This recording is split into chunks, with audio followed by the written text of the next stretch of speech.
Greetings, Summoners. Cosmic here, and welcome back to another Battle Spirits Saga video. And today we're finally going to be talking about the Savior of Chaos meta, which starts at the end of this month. And I am super excited to get in these 10 different lists. And yes, this video is primarily going to be for the people that say, hey, I just want a starting point for X, right? I try to make these more as beginner friendly, kind of like those entry to the set deck lists that companies would normally post that Bana hasn't done yet for Battle Spirits. Actually, I think they've done it once, exactly once. But, you know, like Bushiroad and other companies would be like, hey, here's a starter deck of this new archetype that's coming out. Run with that and let us know what you think, right? So it is going to be largely focused around that. However, I think there is something that we have to address at the start of the video, which a lot of people are coming around to, but at least just to get it on record as well, is that we do have two different like pillars of the format that people are going to have to figure out very quickly. First and foremost is going to be the Hydra. It's already kind of shown its case in the Bulldog Community Ran tournament, so shout out to Brennan and those guys who ran a proxy set for tournament. The early Hydra kills are insane. It can come down quick because of the Raid 2. This guy is an absolute game ender. However, the format is eventually going to evolve, and people are going to figure out how to counter it and slow it down a little bit in these more mid-range or control-based strategies.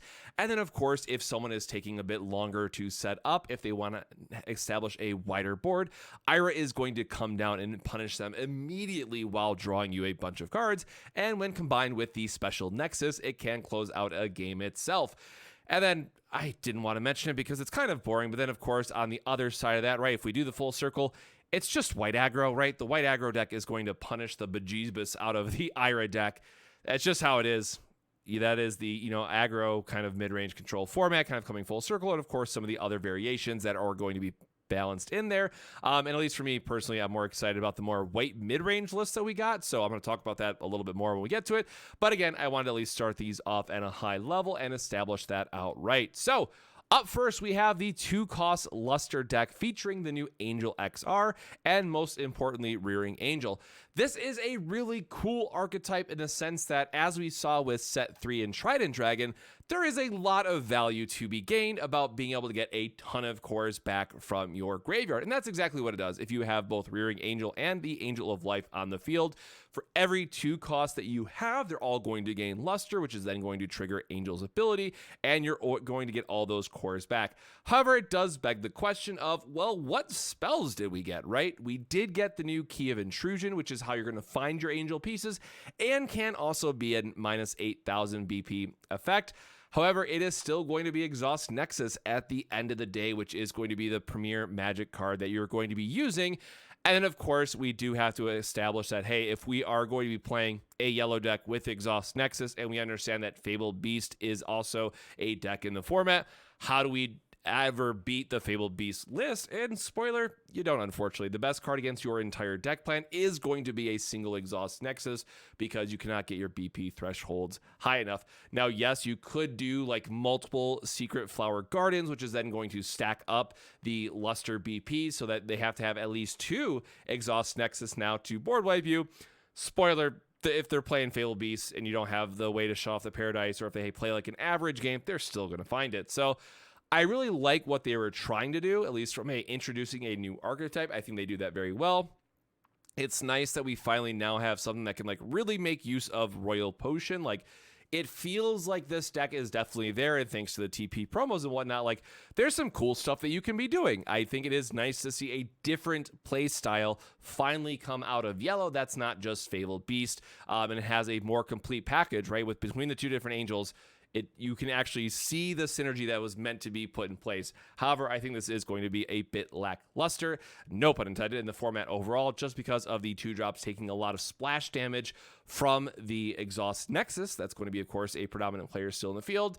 And, of course, the other side of this being like, hey, how we would normally win is by a bunch of these 2 costs, getting a bunch of value off Blessed Cathedral, drawing a bunch of cards. But then that also opens us up to the Mandala deck, both variations of it, as well as just the Hydra deck being able to, you know, miraculously mill a couple cards as well. When then combined with the TP promo is that your Blessed Cathedral is actually going to work against you. So I think there's a lot going against this particular deck, but it's still very fun to see it come together and at least to see a cohesive strategy. Moving on from there, we have what I like to call Core Theft from game, or the Core Theft effect for game, with Rixa. Now, yes, Rixa is a 9 cost with only 4 reduction. It really should have had 6, with a hefty ascend cost, meaning that you want to use a 6 cost, and it has to be a Shadow or Nightling, which is going to leave us with the Gargoyle, which can be treated as a 6, or of course the new Dark Knight Percival, which is insane as a card to get the full effect. So what's really nice about Rixa with its when summoned, if you use the Ascend, you get to burn a core from basically everything your opponent controls.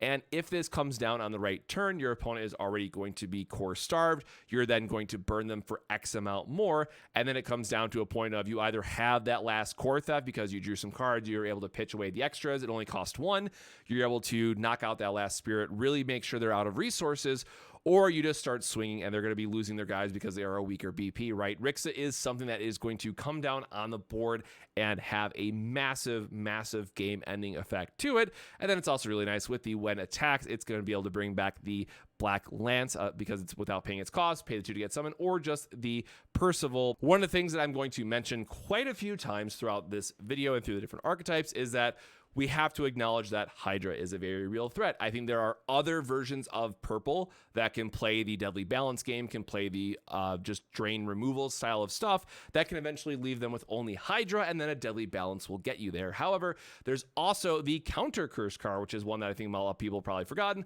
that as long as you block with a cursed spirit, it's going to kill the Hydra. And the way it works, based on the FAQ, you can go check it out, as long as they pass that first flash window for when they're attacking, you go to blocks, and then you can counter curse. Even if they remove it, right? Even if they have like a flood stream, the counter curse still kills the Hydra. So at best, they're only getting that 1 attack. So a lot of this, as we're going through it, we're going to be seeing cards that are introduced into these decks that really try to answer the question of how can we minimize the number of swings that a Hydra is going to get, with the understanding that if Hydra is swinging twice, you're probably losing the game at that point. That's just where the format is speeding up to. The rest of this is just your standard purple good stuff, not all that surprising. The other thing I want to give a special note here too is Dark Queen Guinevere, is that it does kill something that is exhausted 7 or less. So in a perfect world, this can actually kill Hydra if you try to find a more purple-green list. So definitely keep that in mind. It is a spicy cost. And then it's also a 6 cost for the Nightling with Rixa. So it kind of all comes together. It's more flex spots, but I try to just build this kind of as straightforward as possible, with wanting to have a special shout out here for Counter Curse. Moving on from there, one of my favorites, and unfortunately, it's just going to be way too slow for this format, but it is a super fun deck to play. We finally got the king target for reanimate. Now, of course, Velium was really good because this is the one that says when you bring back a spirit, destroy something of your opponent's that's exhausted. So it's like, hey, we just wanted to loop that back a bunch of times. But what is super, super neat is with Angel Falso is that this ability does stack. So now if you get multiple of these on the board, whenever one of your guys attacks, right? So during your tap step, when one of your spirits is blocked, for each symbol on that spirit, remove a core. So it doesn't say this spirit or anything of that nature. So if you have 3 of these, you attack with anything under the sun, they immediately lose those 3 cores. Now, yes, because it does go to the block step, they are still going to be considered block, but if we combine this with things like Amethyst and the Skeleton, who can get those cheap attacks and recursion to just keep sending stuff across the field, eventually they are going to burn out of resources and those spirits are going to die. Of course, then we are again answering the question of, well, what do we do against the Hydra? We do have things like Thorn Prison, as I mentioned with Velium, can also tap it down, and Scoops, because if it's their only thing on board, when they go to attack, they raid, so they restand it. Scoops goes in at flash timing, allows us to block again, and then they must exhaust the Hydra, which then lines it up to be removed from one of our many, many effects. Now, the one thing I will say is Volcanic Canyon is something that, of course, has been played time and time again for just getting to see more of your deck and getting your graveyard stacked.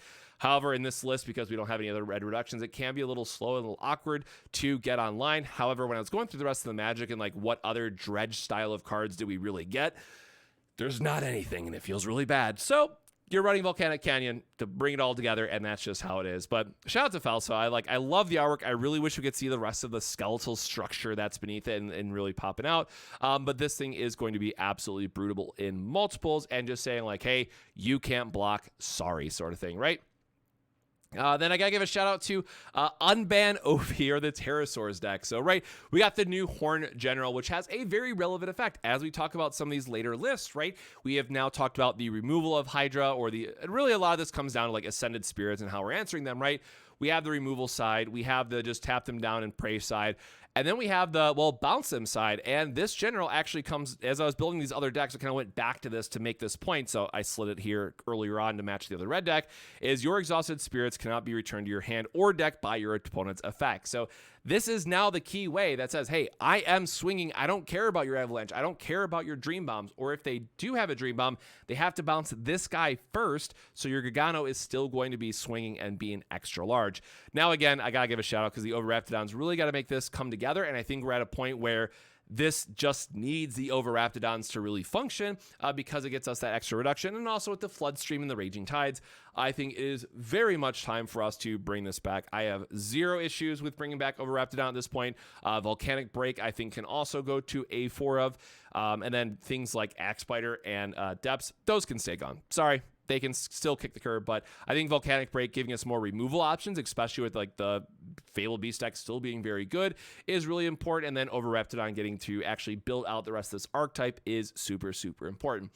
Other than that, it just really wanted to showcase the new extra that they got because I think it's going to line up very well in the format. It does have that Dragon or Dinoman text to have a level 3 if you only have 2 of them, so that you can get the confront ability. It's very easy to go up to like a 9k confront, but that does make this a little bit awkward in terms of like, hey, it's good for like that 7k blocker and establishing if you have like one of that and then Dinoman, but you still want to go wide and be aggressive with your Gigano Rex at the same time to get that effect. So there's always the option of like, swing with Gigano Rex, make sure everything gets a pump. You have like a core left on a Rain Needle, I guess, just for example.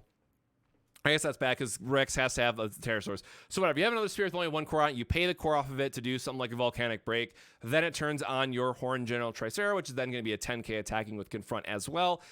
All that shenanigans, right? It is very core heavy in terms of like needing 6 cores. That's why you're going to go around it. But I think this at least does give us now a few more lines of play with the flash timing window, or even like Thorn Prison, right? Thorn Prison being an MVP of just clearing the way for you. That again, this is going to be a at least more interesting style of red deck that players can turn to. And then of course, if Overraptidon does get unbanned, if we get some sort of ban list or updated ban list for set 4, obviously kick out the Rain Needle, put in Overraptidon, easy peasy.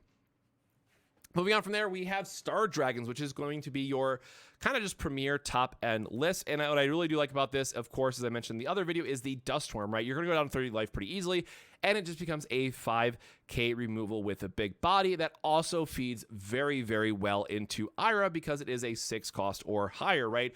So yes, we do still need the cores to end up playing the Ira and make sure we get the board wipe, but there are early ways to establish it with the Drought Dragon to pop something, give us a fodder, and then if we needed to, Gray. I'm still not sure how I feel about Gray once I was trying to like build the rest of the list, but again, as a starter point, I thought it was still very important to include this because it still does have the turns of like, hey, we're going to do Gray into Ira, you board wipe them, you set an Ice Shield, go down to 1 life, and then you can just Nova off the Ira to go back up to 5, and then the Nova can kill whatever the spend target that they had because it pops something 10k or less. There's a lot of cool stuff that you can do there. And then the one card I want to give a special shout out here to was actually Power Boost. So we think about, again, Hydra being a 10k the vast majority of the time in those early games. How else can we survive it? Well, with Dino Man, you can actually establish a 11k blocker, and you just have the pray they don't have strong draw hand, right? And then you can make Dino Man 11k, you kill the Hydra, and you probably can at least establish and win the game from there. So yes, this does become a little bit awkward if we use the Nova and then we lose the Soul Core, so then Power Boost doesn't get its early BP increase, but it at least allows us to get that early game answer for the Hydra in case they, curve out perfectly into it. And then of course with Bearded Eagle as well, it's still going to be 2k or 5k for 2, so that allows us to hit 10k threshold quite easily as well. So that's something else to consider. Other than that, it is just like the standard red mid-range stuff that we've seen, Eagle, Dino Man, and Apollo Dinos for good establishment. We have a lot of draw power. Shout out to Ancient Draw, which is going to draw us the cards, then also help us find either of our Ascend Spirits, which is super cool. So maybe you want like a third Nova. I'd have to figure out like what the actual, numbers look like in the end, but the fact that it gets us a card deeper or a card type deeper should come out very well. And then from there, of course, we just have our new Nexus that I mentioned as well, which is going to be able to restand Ira. So even if they're going to be blocking, as long as he's capped out on his cores, he's getting an extra 10k BP. He's getting an extra 2k BP from the Nexus as well. That's going to put him up to 25k, not counting if you have a Kenyan as well. Look, he has taken something out and restanding, so he is going to connect for that 2 damage. one way or another. So if you're able to get your opponent down to that 2 damage range because you got like an early chip in from the Dino Man or something else, Hydra will end the game for you. Moving on from there, I tried really, really hard to be like, hey, here's a new Frost Tiger. And I gotta say, hey, it's really cool. The 5k on when summoned or blocks, that gets to the bottom of their deck. That is a super, super spicy effect. If you can land it in the early game, is really exciting. However, this is still a 9 cost, even with our Newman City to give us the triple reduction, and it still requires a Machine Beast or Android. So we took the early game fodder. We obviously took the Ascend target. That's kind of one of the things that you'll always see in these Ascend-based lists is you're maxing out on the Ascend fodder. And then we have Cappybot as our anti-blue, Peggy Scion just for the anti-aggro side, and because it can also be a Machine Beast to give us the fodder for the Frost Tiger heavy armor form. But then as I was going through this, it's like, okay, we have everything but the Sturm Dyna in the list, and it's like, how are we actually winning the game, right? Yes, you could do the Frost Tiger with the new Nexus that allows you to untap it, so you're swinging with a 14k, which is cool and all, but at the end of the day, it's still going to be like, hey, unblockables is going to be the best way to end the game, so Sturm Dyna is still the best win con that we have for white, and that's just kind of how it is. So more Sturm Dynas in our future. Please look forward to it. And then, as I mentioned, of course, just the inescapable avalanches, because if you can bounce the Hydra, you can generally buy yourself a little bit more time, and the Dream Bombs as well, which can be really good too if you set it, bounce a Nexus and the Hydra, so that they have to spend extra time developing the Nexus if they want to have a raid too. In that same sense, there is other cards that allow us to bounce the Nexus, which can help disrupt the Hydra combo. Because again, at the end of the day, as long as they don't have multiple Nexus on the field, that's the kind of the other way that you can attack it. A single Hydra attack really isn't that scary. Multiple Hydra attacks is game ending. So definitely consider other ways. Like, I'm not saying play Dream Bomb anytime soon. Definitely not. But also keep that in mind for how you want to establish those early games and disrupting the number of times that the Hydra can attack. Other than that, of course, I did have to give a special shout out to, again, if you want to go all in on the Frost Tiger heavy armor form, max out on your waterfalls so you can line up all of them, and then you can attack multiple times in a turn because it refreshes. It's just not exciting because you need 3 cores on every single Nexus then, and it's just so many cores to get there. And then Turbo Rex, I think a lot of people are going to be excited for, just from a general board control strategy and bouncing things. However, it does only bounce the non-ascend stuff, so it's a little bit limited. But what's really nice about Turbo Rex is that when they attack with something, you can make them attack with their lower end guy first, then Dream Bomb their ascended target, so that they never get that on attack trigger or value, right? So you're able to cut them off that way as well. That said, Turbo Rex is a little bit awkward to play if you don't have like the Beldegor package splashed in, because it does require that ascend cost of 3. That can make it a little bit difficult. Now we do have the blue Nexus that can obviously help us cheat some of that, but that's like a blue-white consideration deck for a little bit later. But the other side of this that I was more excited for was the just mid-range bounce good stuff, right? We got the Valkyrie Mist, we have the Hilders, we have the Eric that we talked about. Like, there is so much just board disruption on top of the Forest of Steel Leaves, just bouncing the Nexus as well, that it is going to be insanely difficult to keep anything on board against this deck. And I know, I included the regain down here as well. Somebody's going to say, well, why not just play white aggro and end the game sooner? Because I want to have a little more fun. I want to play more than 2 turns per game of Battle Spirit Saga, right? So we have a Nexus that matters. Like, this is finally the deck that allowed us to get a lot of the Android and like mid-range package really come online. Obviously, the XR that we got is really good. It can bounce a 1 symbol and return to its hand. And then, of course, whenever we're bouncing something, all your Androids and Ice Princesses, spoiler, all these cards are going to get armor purple, white, yellow, green. So can't be tapped, can't be bounced, and can't be deadly balanced, right? That is like, this is a very strong armor effect, and we're going to activate it. And then, of course, I had to give a special shout out to the new top end Valkyrie, which is going to, in half of the time, give us an unblockable finisher as well. Generally speaking, we should have enough ways to able to, punch through our opponent's defenses and make sure that we're bouncing stuff or just tapping it down for game, or again, even punishing them for attacking with the inescapable avalanches, right? So there are going to be some turns where you just have to swing out, get those couple points of chip damage in, and then you're just able to pay the 2 cores off of something for the avalanche to bounce their big ascended target. Really excited to see where this ends up. Like the Valkyrie Mist, the Eric, and the Hilder, I think we're all, and obviously your 6-drop, we're all like, hey, these are cards that I want in the deck, but I wasn't really sure how to round it out from there, just in terms of like, what does it look like? That's why there's just a random 0 drop in here. That's admittedly filler. I wasn't sure what else is like, hey, an early pip that can help us curve into the Mist or the Hilder if we really need it. It's nice. It can draw off of the Hydra, stuff like that, right? So there's some stuff we can do with it, but I just wasn't sure on a couple of these slots. And again, we did 10 of these, and the fact of like a night and a little bit this morning. So again, a starting point, but one that is going to be very exciting. One that I think that a lot of people are really excited about is the new tokua, because we finally got hand reversal. So as I mentioned in the video with Caleb, that, hey, we finally got, this Prey Bird, the 3-drop that is just worse mana to gold, that is now suddenly like, oh, hey, I guess we're still playing this. It's not typically just worse mana gold, because now the Prey Bird effect can go off of the tokua. That said, I think a lot of the ways that how this deck is going to function is we are still playing a lot of the ramp package. You can see we have 12 here with the 4 for the Prey Bird.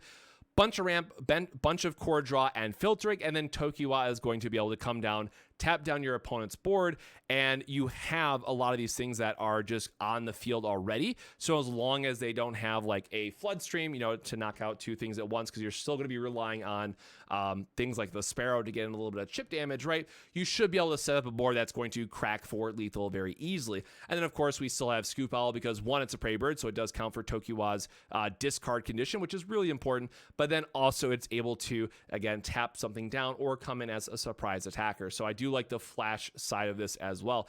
And that's kind of the other point, right? If we're going to be playing a lot of this flash heavy stuff, the Leaf Kindred is another example that might be really good. We do need a lot of extra cores. And what I really like is the new Nexus that we got, the Force of Sacred Conifer, that allows us to say, a lot of the time in the past, the Swift decks would go, hey, I am leaving cores up in my reserve because I have to play something. Your opponent would go, that's interesting. You want to Swift something. Sorry, too bad. I'm just going to do an establishment turn, deny you the ability to play one of those guys, and then just go into your turn and punish you. Now with Forest of the Sacred Conifer, they can't do that. We are still able to play Swift at the end of the turn, where there's going to be no interaction window for them, so then we can sneak in the other things. And there's like really crafty stuff you can do with Sacred of the Conifer, and then also the Leaf Kindred, which then lets you summon a Tokua at the end of your opponent's turn. That is very much like super living the dream combo. You have a ton of cores to do it, but I want to do it at least once and surprise my opponent, and I think that would be really fun. Now, I gotta say, I did not include the Gale Ninja Ant Shadow down here. I left it here as a honorable mention because it has Swift, which is really cool. It gets you some additional tokens, and it can ramp you for the tokens, but in a world where Floodstream has already played quite a bit, and I think Raging Tides is going to get even more play because White Aggro is going to be like the equalizer of the format and trying to like force people to have those early game answers as well. You just don't want to be playing tokens at the end of the day. So I love this card. I think Gale Ninja is really, really cool, but in terms of like where does the token archetype go from there, like I just don't think we really have a good answer for it. It's really cool that it does ramp up your tokens so then that you can go into the Queen Ant Train a lot easier. It's really nice for like, we needed that 5 to 6 cost that could allow us to get some tokens and ramp in the same card. Paying 8 for it was just way too much. So I think this gets us in the right direction, but ultimately like between that and the at least Prey Birds, I'm definitely just gonna be playing Prey Birds. Like this is an absolutely cracked of a card that is going to command a answer, or it's going to be really, really game ending. Now, again, we do understand that it's only when summoned that you get the exhausted effect. You can, of course, ascend over your own Tokua to get the effect again.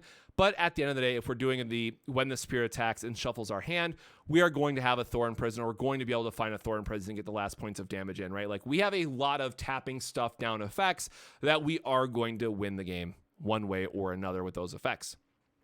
Moving on to blue, we have Mill and Pass, because we got Roger, and because we love more mill in this house. We are ready to mill out at all times. Now, the one issue with this, and it's probably something that you're just going to end up using a white shell and you're going to splash in Roger and Mandala, but I tried so hard to be like, okay, what does the more blue heavy side of this list look like, right? So we have Roger, which is going to mill 6. We have Mandala, which is going to mill 12 once we have all the Nexus established. But then what is some of your early stuff then otherwise, right? So we are leading on the Aberration package because Squallow and the Labyrinth is going to ramp us some cores. We can block and get our fodder that way to get additional cores, because again, a lot of this is pretty expensive. We want to be ramping into some of these big game threats that we want to be playing. And then of course, with the Numengard City, we are able to play things like Aegis as well, because we are always going to be at a lower life than our opponent. Again, we are not attacking in this list. We are only defense, only milling. Aegis is always going to be healing us back up a little bit. And then Elephant is just really great for, again, for getting more cores and drawing more cards. So just by an unfortunate circumstance, these two guys slide in here, right? Because we have the Elephant, Aegis, and the Newman City Nexus, which is going all to go together. And turns out we actually want white reductions anyways for the Dream Bombs and Inescapable Avalanches, just to make sure we can survive a few extra turns.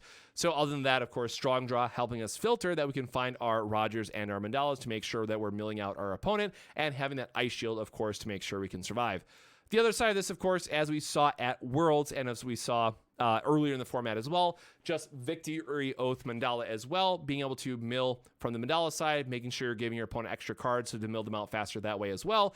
And then also we want the card draw ourselves because we want to be finding the Roger and the Mandala, and because we are core starving our opponent, unless they're playing ramp, giving them the extra core cards doesn't matter as much if they don't have the cores to do anything with it. So I try to keep this one more like mono blue as it is. Unfortunately, a lot of blues reveals for this set was quite literally like Squallow, Roger, and Shark, and the Hydra. And that's kind of it, right? Like, obviously the Nexus is pretty hype, but the rest of what we got is just filler or just not exciting, so it doesn't lend itself well to establishing these archetypes, which is kind of unfortunate, right?